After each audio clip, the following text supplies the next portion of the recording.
The video trailer to Engelbert has broken her silence about Caitlin Clark injuries and the WNBA physicality. So, the whispers aren't whispers anymore.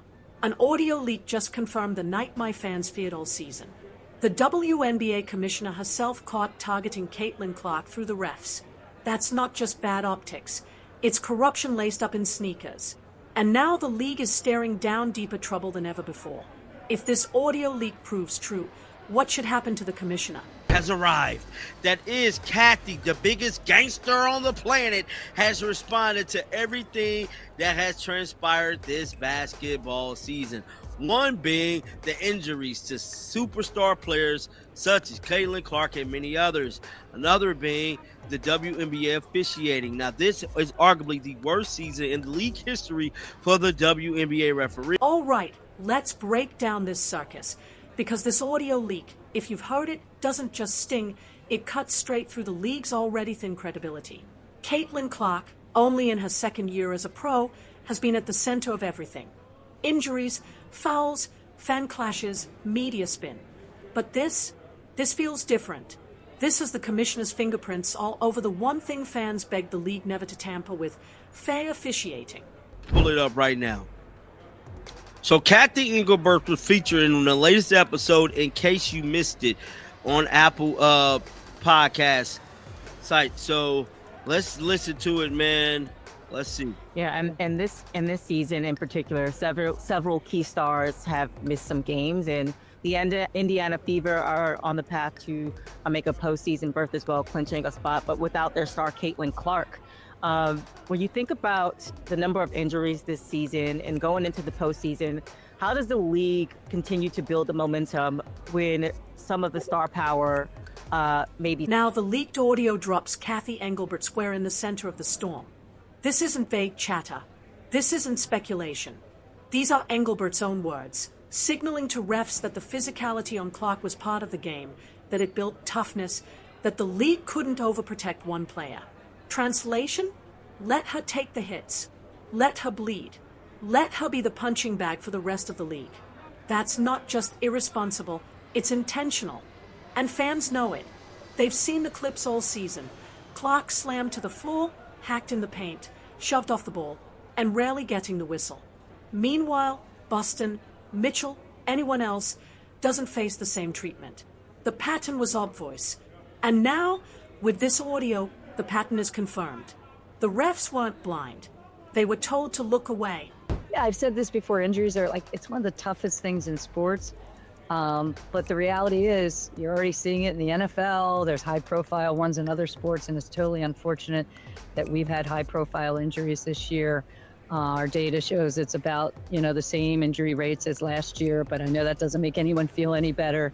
But obviously we constantly work with players and team doctors and trainers and health staff and utilize data to ensure we're doing everything we can do to keep our players from a health perspective. But they're incredible athletes on the court, and the game is really fast and physical. And, I'm so impressed with, how they play this game and what they're putting on the court every night, and the talent, the speed.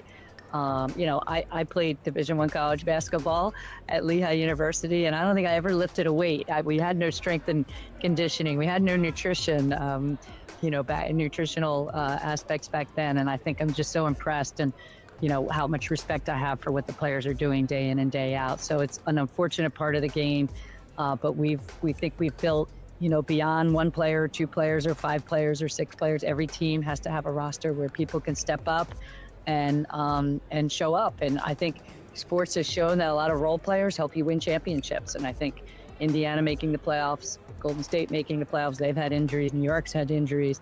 Almost every team in the league has had something. Let's put this in perspective. Caitlin Clark isn't just another player. She's the WNBA's cash cow, the ticket seller, the reason arenas hit record attendance. So why target her? Simple. Because the league has no idea how to handle its own success. They are terrified of being seen as the Caitlin Clark League. And instead of embracing the reality that one star carried them to the promised land, they tried to humble her through officiating. It's petty.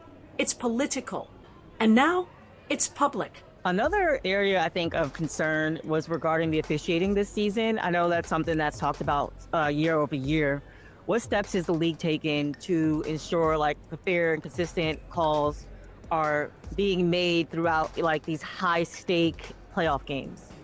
Yeah, I think, Christina, I smiled when you started that question because I don't think it's just this year. I think every year, everybody complains about officiating, by the way, in every sport. So, but that means people care. They care so much. And we hear the concerns from the ecosystem in our league, whether it's fans, players, coaches. We take it seriously. We understand there's frustration. Our game is constantly evolving. We just talked about the speed, talent, and physicality, and we recognize that,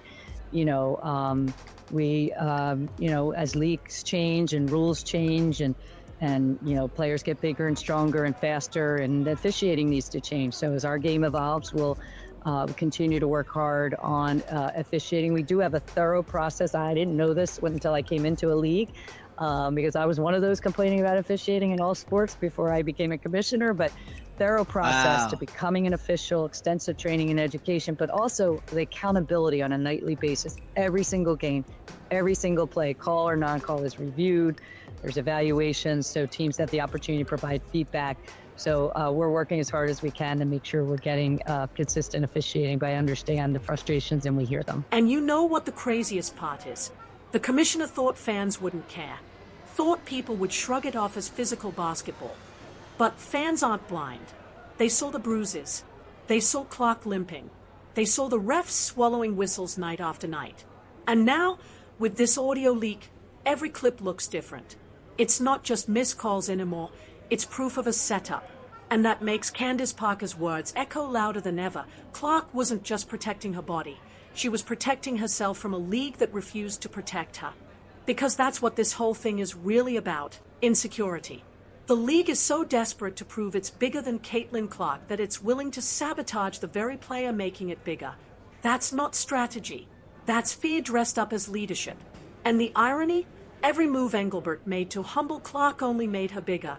Every foul ignored, every bruise, every shove, it all fueled headlines, debates, and fan outrage. The league thought it was controlling the narrative, but Clark became the narrative. And now, with this audio leak, the mask is off. The WNBA wasn't protecting its star. It was plotting against her. They never wanted Clark to tower above the league. Never wanted one star to outshine the whole. So they turned the refs into weapons, holding her back, forcing the struggle, forcing the pain, forcing the bleed. But fans, they saw right through it. And now, with proof on the table, the league stands cornered. No shield, no defense. And really, who's surprised? This league has been flirting with disaster all year. Civil rights whispers, race-based accusations, the double standards plain as day, every thread pulling at one ugly truth. The WNBA wasn't built for Caitlin Clark.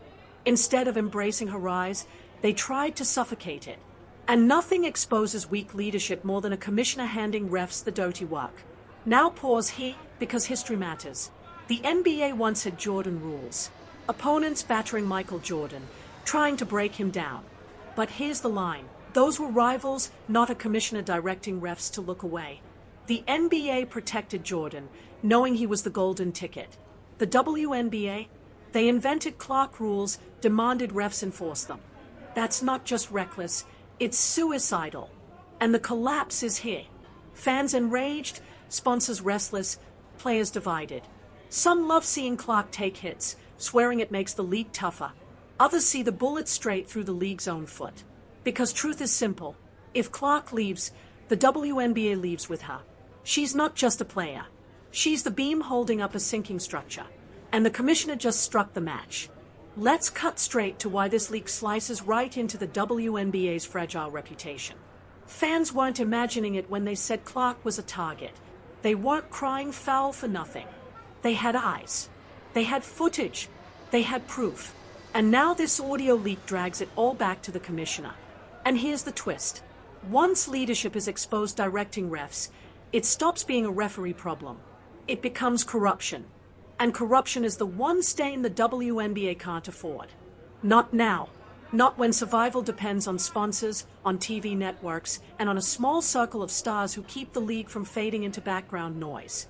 So what do you think ESPN XX are saying tonight? They paid for airtime, pushed Clark highlights, invested in the Fever story.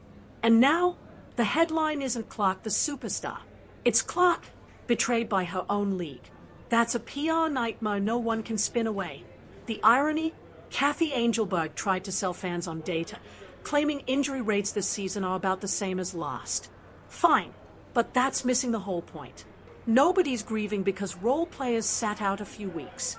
Fans are outraged because the face of the league, Caitlin Clark, was beaten down so badly she's sidelined in just her second year. Statistics don't explain why one star takes every hit, but the audio? It explains everything. She was a target. Now let's pull back and talk precedent. Sports history is loaded with scandals, blown calls, shady leagues, and conspiracies. But the WNBA just set a darker mark, because this isn't gossip about one rogue ref or a single bad whistle. This is the commissioner herself approving a style of play where one player is openly singled out.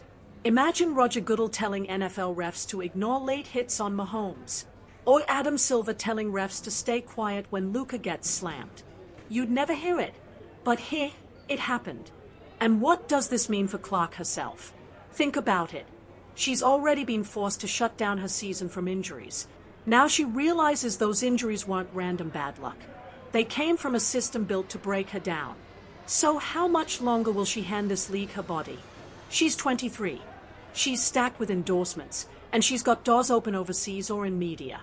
She doesn't need to stay in a league that sabotages her. If anything, this league nudged her one step closer to walking away.